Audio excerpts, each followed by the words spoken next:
So good morning, everyone, and thank you so much for attending our class today. You're going to hear some wealth of knowledge from Cole, with Exeter. But before I bring him on board, I just wanted to let you know I'm Alyssa with Drake's Title. We are a local company here in the Valley, and we're known for our tech tools, our innovative tools, and just kind of thinking outside of the box.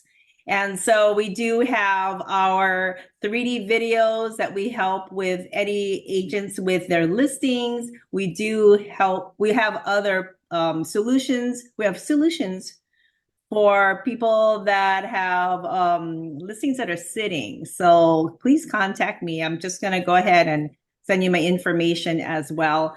And so we do full marketing. We have classes, we have listing tours. So anything on the fun marketing side, just please contact me. And I'm so glad that you're here today.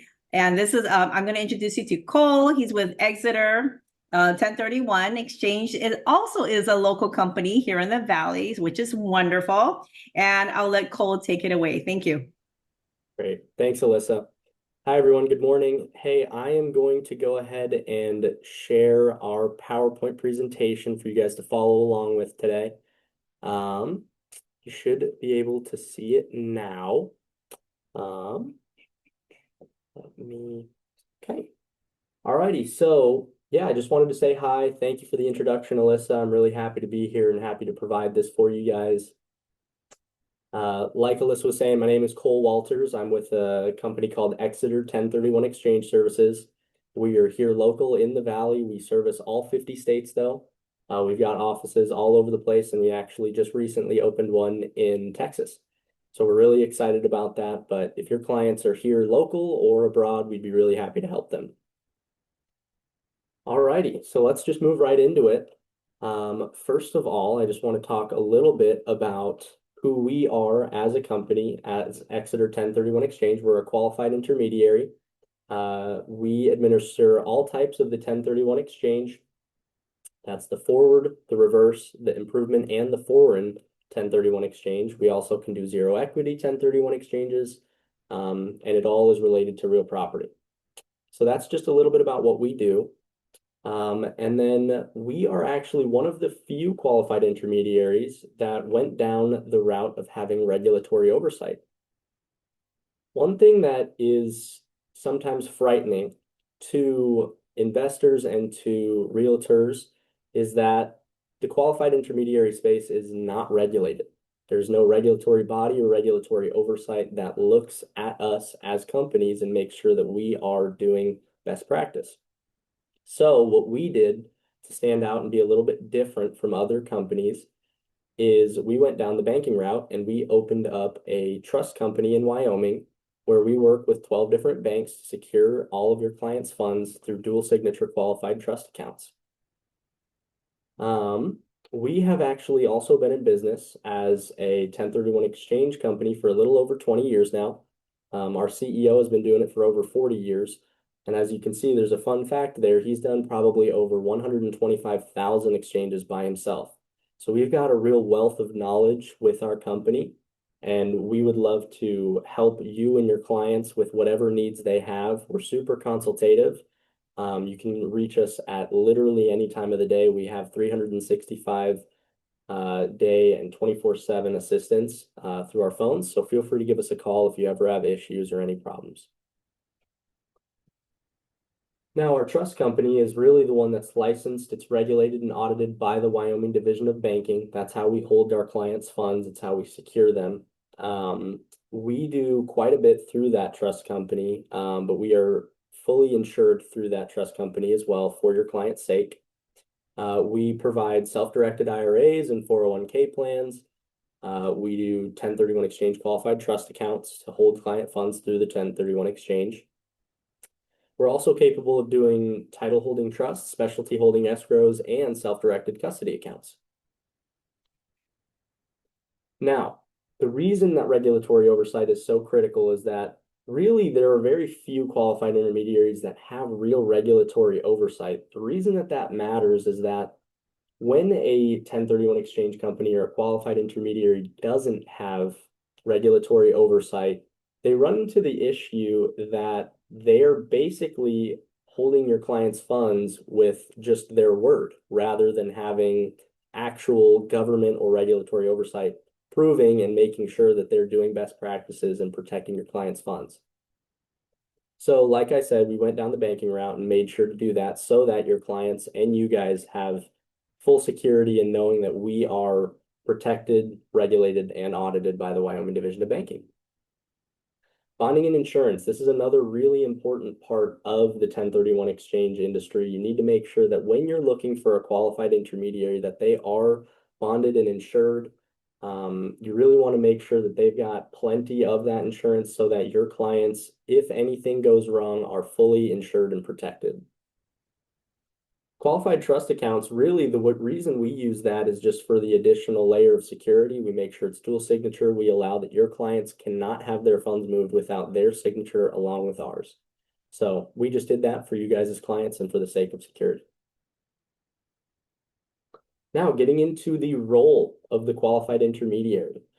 Really, what we do as the qualified intermediaries, we step into the shoes of your clients and you guys as the seller of the relinquished property or the purchaser of the replacement property, for the sake of the deferral of the capital gains tax. So we take constructive receipt of the funds on your behalf in order that the government does not look at it and say, well, this client has taken receipt of the funds. They now have to pay their due of the capital gains tax.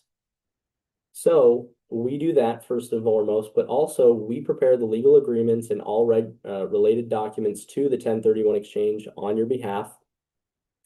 We receive, hold, and safeguard all of the 1031 exchange funds through our trust company. And we are very consultative, like I said. So if you guys have questions, if you guys have a team of people helping you through the exchange, tax advisors, attorneys, whatever the case may be, we jump on calls with all of them in order to get everybody on the same page. Now, as for the 1031 exchange, as what it is, so it's Section 1031 exchange of the IRC. It's basically a tax deferral strategy that allows real estate investors to defer their capital gains tax on rental, investment, and business use property. So that allows for investors to really build up their wealth through the 1031 exchange. The way that they have to do that is as they're selling a rental, investment, or business use property, they'll set up their 1031 exchange prior to the sale. And as they move through it, then they will identify their replacement property and then reinvest into a new rental, investment, or business use property. That allows them to fully defer their capital gains tax. Now, a few of the benefits, I kind of jumped ahead a little bit, but a few of the benefits, one is that you will basically be able to fully defer your capital gains tax. It can be almost fully deferred or even excluded if you have the proper tax planning. So again, we love to jump on calls with tax advisors, kind of really run through your specific scenario, and we can do our best to provide you with the best advice that we can. And really the most important and one of the best parts of it is that it keeps investors' funds working for them. Rather than having to pay the tax and then move into another property, they basically get the full equity that they have in their property along with the capital gain that they have accrued over time and reinvest it directly into a new property, allowing you to really just continually trade up. Now, we have kind of a morbid sense of humor here in the 1031 exchange QI community, and we say swap until you drop. Now, what that refers to is if you choose to do a 1031 exchange through the duration of your lifetime, say you start at $200,000 and end at $1 million, you got $800,000 worth of gain. And if you were to just sell that property, you would have to pay the tax on that $800,000 worth of gain.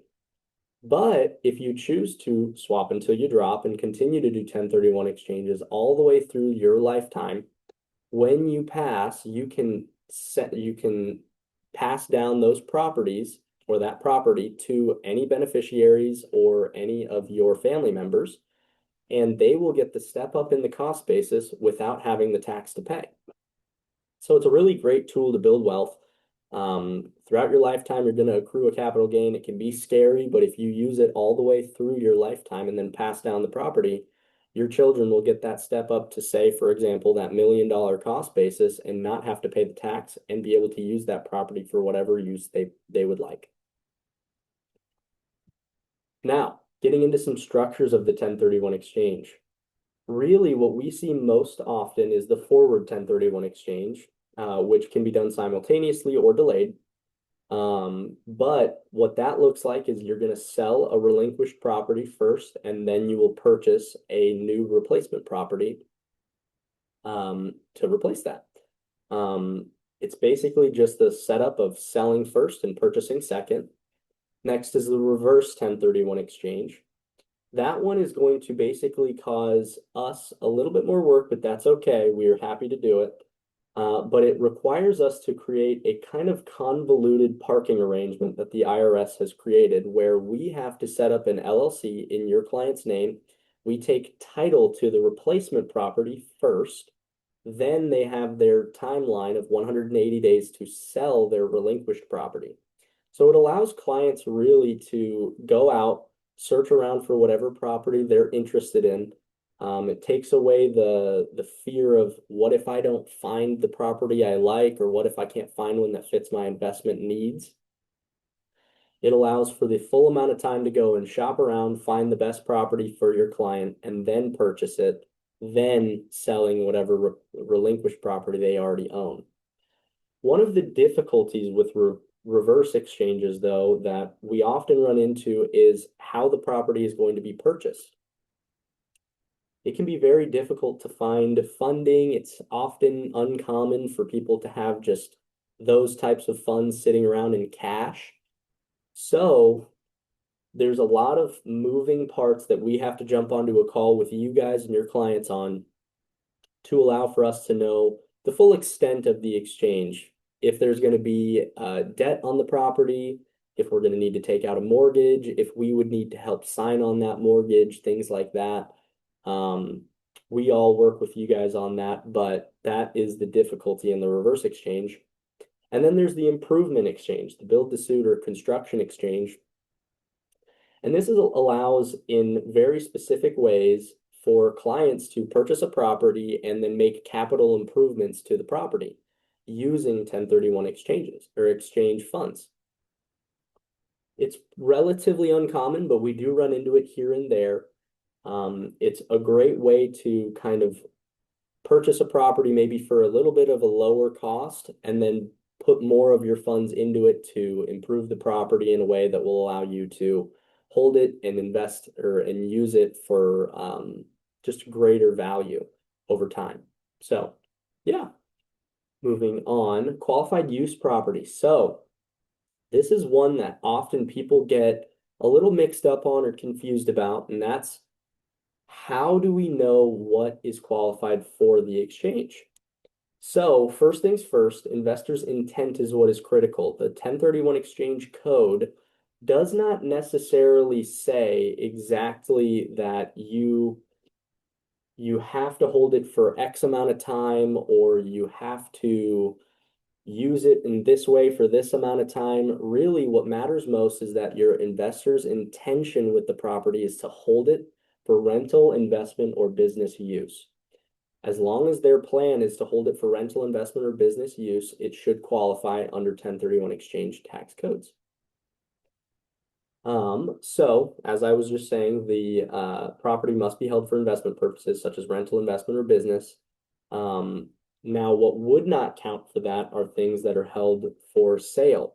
Many people who like to do flipping or rehabbing often come to us thinking that they might qualify for a 1031 exchange, and they would not.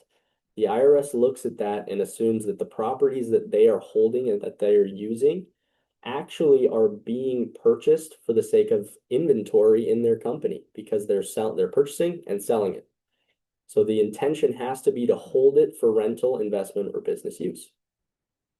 Another thing that might not qualify is condo conversions, development. If you're going to buy land and then maybe build a property on it, there's nothing necessarily wrong with that as long as the intention is to hold it for rental, investment, or business use. If it is planned to be sold in the short term or even in the long term, if your intention is to sell it, it may not qualify. Next, the holding period or requirement. Again, so this one is, again, another one that's very misconstrued or misunderstood. The IRS does not give a specific holding time or period that they need to see for the 1031 exchange to qualify. But again, what they talk about is intention. So as long as you or your investors have the intention to hold for rental, investment, or business use, it should qualify. Now, if the IRS sees that you're consistently purchasing a property and then selling it 6 months afterwards, that can open you up to an audit. It doesn't necessarily mean it will, but it can. So advisors often recommend 12 months, 24 months, 3 years, whatever it may be. We generally tend to stand on the side of being more conservative rather than not. The longer that you hold the property and gain some kind of income rental wise or just investment wise, the better it's going to look to the IRS that your intention was clearly to hold it for rental, investment, or business use.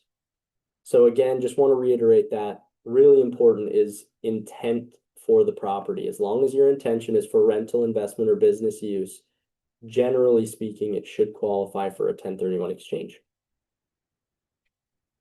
Now, like-kind property, what qualifies, what doesn't? So it's really simple. A lot of people kind of mix it up, maybe make it more complex than it needs to be. Real property for real property. That's as simple as it gets. So 1031 exchanges, you have to be selling real estate and acquiring real estate. Lots of different things actually qualify as like-kind property in real estate. One of those being things like air rights, water rights, mineral rights. Many people don't know that, but you could sell like a single family home and then go and diversify into something like that, or maybe a multifamily property or commercial property. But as long as it's real property for real property, that is considered like kind.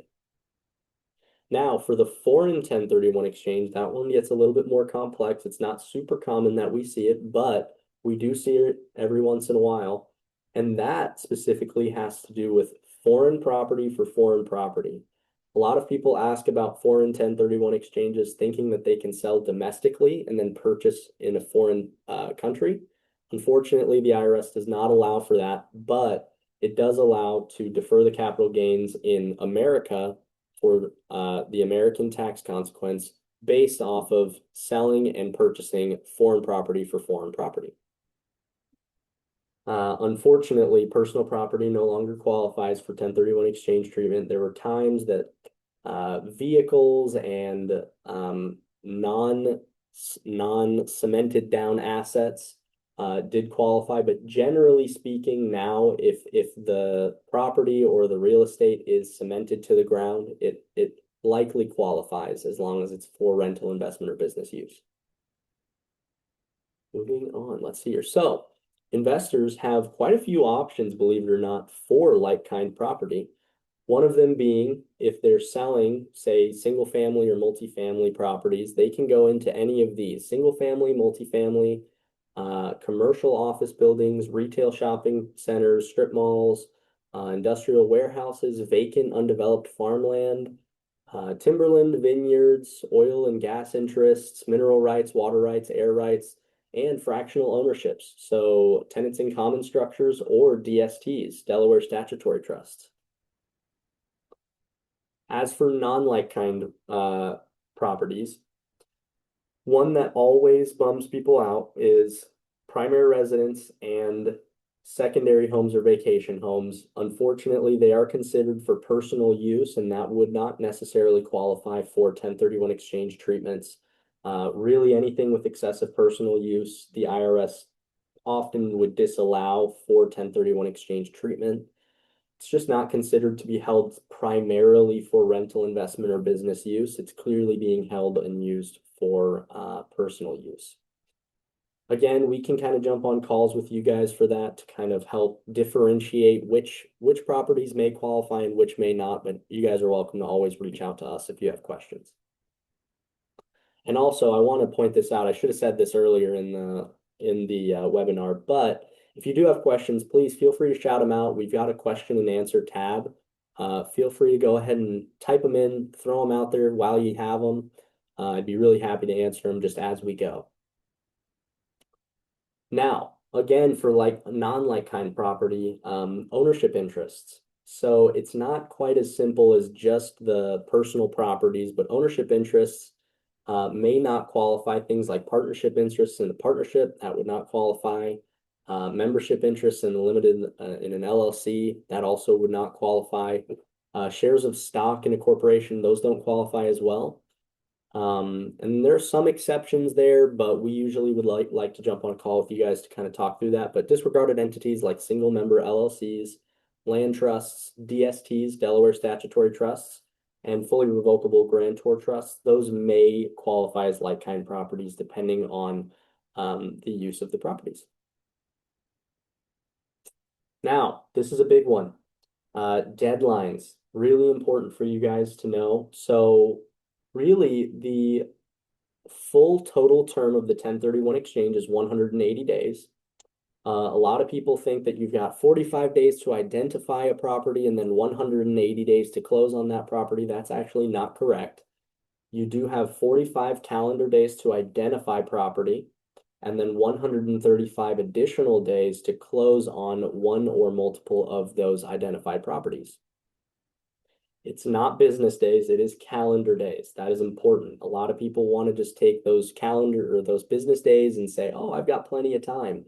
It is 180 calendar days, so about 6 months. And it begins right at the close of the transaction for the replacement property or the relinquished property, depending on how it's structured. Commonly in the forward exchange, it's right when your relinquished property sells, the property that's being held by the investor selling, that starts the 45-day and 180 total day period.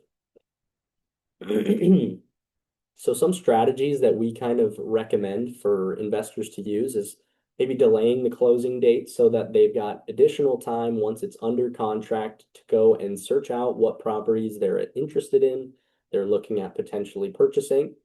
That can allow for just some additional time prior to the close of their relinquished property to go and shop around and find something that fits their investment needs. Really, you can't look too early for what you want to use as your replacement property. So searching around doesn't need to happen directly once you've sold your relinquished property. It can happen far beyond earlier than that once it's under contract. And you guys can even go out to the point of making offers on replacement properties, getting them under contract, things like that, as long as they are not closed before the replacement property. One other thing that we always encourage our investors to look into is that if they're looking at maybe wanting to have a more, or I guess I would say a less focused and hands-on approach to their investment properties, they can look into tenants in common and DST properties. This allows them to have a more hands-off approach to their investment properties while still remaining under the 1031 exchange tax code and obtaining good, solid income from their properties. Really, we use these oftentimes as a backup. So if somebody was, say, selling a single family home and they wanted to reinvest into a single family home, they may identify 2 single family homes and the third identified property may be something like a DST. So that if for some reason those 2 properties fall through, they can still remain fully reinvested, defer their capital gains tax, and have a new asset in like a DST or a tenants in common structure. Now, continuing on with deadlines and the exchange period, you have to have your 1031 exchange completely done by that 180th calendar day for your income tax return. There are some ways that there are extensions. Usually it's pretty uncommon to get those extensions. It often has to do with things like natural disaster, things like that. Really uncommon. More often than not, there's not going to be any type of exceptions or deadline extensions for our clients. So really we have to go for 45 days, then the additional 135 days to close for a total of a 180-day timeline. Again, it is not 45 days and 180 days. It's really important. A lot of people get that wrong, and it's really important to know that it's a full 180-day period. Again, it begins at the close of the sale transaction, the first one, whether that be your replacement property or the relinquished property. There really are not very many extensions to that deadline at all. Now, identification requirements. You must comply with one or the following of these identification rules. The first one and most common is the 3-property rule. This allows for investors to identify 3 properties that they're interested in of any value and be able to reinvest into one or all 3 of those properties.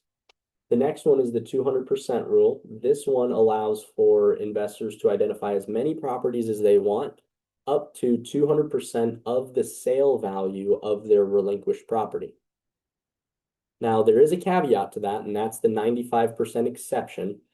That is, you can identify more than 200%. You can identify as much as you want, as long as you are able and do close on 95% of the value of whatever you're identifying. That one's pretty uncommon, but we've seen it happen where clients are looking to, say, work with one other seller, and either they're going to go through with a large transaction with a lot of properties, or it falls through and it's not happening at all. So one of the times that I've seen that was there was a client of ours that was selling a property and then wanted to purchase, I can't even remember the number, but they were wanting to purchase probably 20 or so properties, but it was all from the same seller. And so they came to the agreement that it was all or nothing. Either she was going to be able to purchase all of those properties, or there was not going to be a sale at all. So that's one exception where it can happen. Pretty uncommon. Most people use the 3-property rule or the 200% rule, but that is another exception. Really, the identification, a lot of people maybe worry about, oh, well, I have to pick a property that I already know that I've got on lock. I don't have to worry about it falling through or it going off the market. That's not necessarily true, but we do have to make sure we have a very specific address. It has to be unambiguous. It cannot be something like, I want to purchase this corner of this lot. It needs to be very specific and drawn out so that we know exactly what's being purchased so that we can have our documents reflect that correctly. We also have an identification form that we send out to our investors and our clients. This just allows for you guys to know exactly what's expected for that identification. We send that to our clients, our investors, so that they know exactly what we need from them to reflect on our documents. And that should be sent directly to the qualified intermediary. There doesn't need to be any other, you can send it to whoever you'd like, but it really does need to be sent to the qualified intermediary. Now, reinvestment requirements. There's a few ways that you can do this, but if you want to defer the full capital gains tax on your rental investment or business property, you have to fully reinvest all of your proceeds. So that includes your equity, any debt, and any capital gain that you have. You have to trade equal or up in value to fully defer it, but you can also do a partial 1031 exchange where if you would like to trade down in value, you can do that to a minimal amount, but you will pay the tax on whatever amount you choose to take out of that 1031 exchange account. This is kind of an important thing that I want to stay on for just a minute here, is that you have to remain fully reinvested, all equity, net cash proceeds, everything that you have in your current relinquished property into the replacement property to fully defer the capital gain. A lot of people kind of mix that up and think maybe I need to only reinvest my equity of the property or only reinvest a certain amount that I have in this property. That's not necessarily true. You can, but you will likely be trading down in value, and that would incur a partial 1031 exchange, which would allow you to have to take some capital gains tax on whatever you're removing from the property.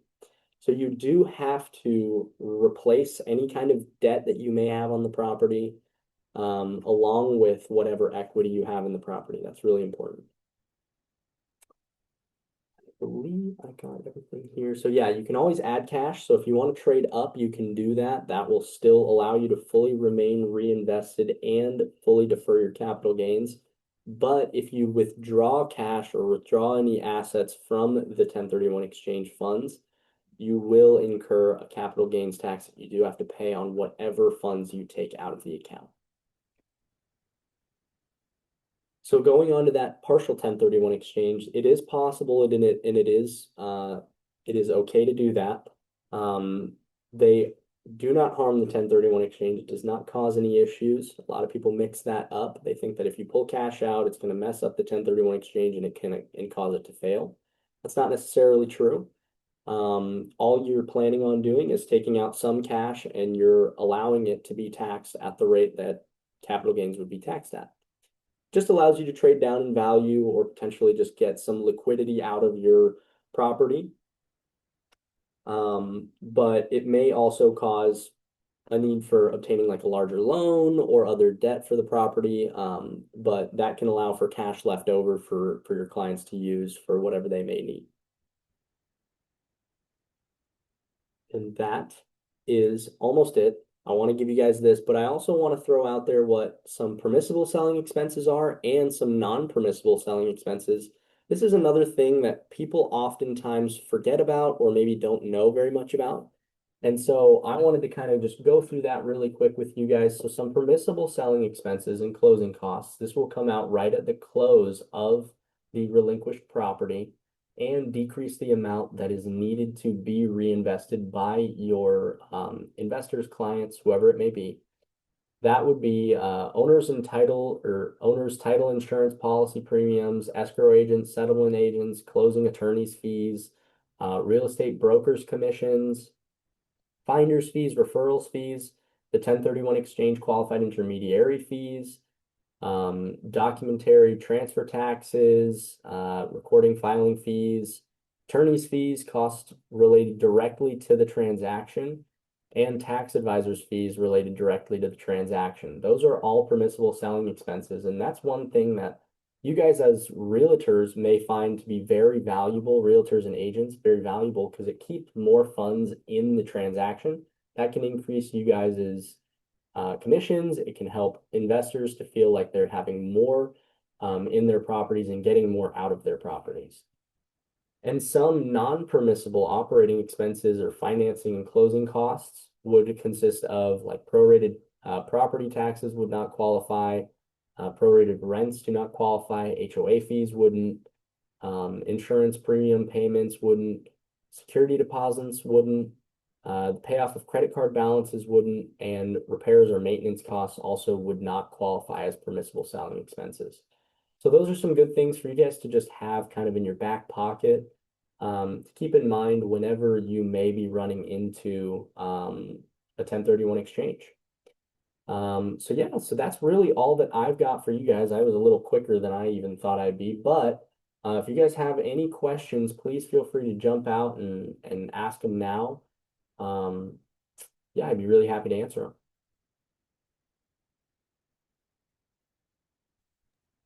Hey, Cole, do you have any, while we're waiting for questions, do you have any scenarios or anything where, like, or things that maybe agents might ask or clients might ask in regards to the 1031 exchange? Yeah, absolutely. So some frequently asked questions. One may be really when should I involve the qualified intermediary in this exchange. And really the correct answer is the sooner the better. You do need to make sure that there's a qualified intermediary and a 1031 exchange set up prior to the close of any type of relinquished property or replacement property. So the 1031 exchange has to be set up before any properties are closed on. So that's a big one, making sure that we're involved in the right time and sooner rather than later is great. Another one is just really timelines. Again, just kind of want to hunker down on that. It's a total of 180 days. It's not 45 days and 180 days. It's 45 days and 135 days. That one's really important. And then other tax codes that work in agreement with the 1031 exchange is another really, really good question that we get a lot. And one of those is the 121 exclusion with the 1031 exchange. That one is super valuable to investors as it allows for investor has recently transitioned their personal or their primary residence into a rental property in the last 5 years and rented it out for 2 of the last 5 years and lived in it for 2 of the last 5 years. They can actually deduct 500,000 if it's a married couple of capital gains tax-free for them to use, or 250,000 per individual tax-free for them to use with the 1031 exchange where they can defer any other capital gains. So that's a great wealth building tool to be able to really get out some of that equity in your property and use it for whatever you'd like. Tax-free funds are not common when it comes to these things. And so being able to get $250,000 to $500,000 tax-free out of a property that you have personally lived in as your primary residence and since transitioned into a rental property is massive. It's huge for investors. So yeah, those are a few of the kind of frequently asked questions and good just information to have. But yeah, do we have any other questions? I'd be really happy to answer anything else. And you'll be sending us the link of this whole entire presentation that we can go ahead and go back to if we need to look at listen to some information again. Absolutely. Yeah, we'll do a recap of everything and we'll be able to send out all of this great information to anybody who has attended or anybody that may have missed as well. Great. Well, let's see now. Looks like we don't have any questions. So I hope everybody enjoyed their class. This class today. And please, I do have my contact information in the chat bar. And then Cole will be sending out an email with your information as well. Very great information. Oh my God. I didn't know about some of these things, which is super cool. So thank you so much. And Cole, do you have any other parting words or any other things that you want to say before we sign off? Yeah, thanks again, everybody, for coming along. Thanks so much for spending your time with us. We really appreciate it. Again, we're here local. If you guys have any needs, anything like that, I'm super consultative and I'd be really happy to jump on a call with you guys and your clients. Thank you, Alyssa, for helping put this on. You guys check out what Driggs Title's got. They've got so many great products and we love working with them. And so we would love to assist you guys and bring value to you and your clients. So thank you guys for spending the time with us today. Thank you. Have a great day, everyone. Take care.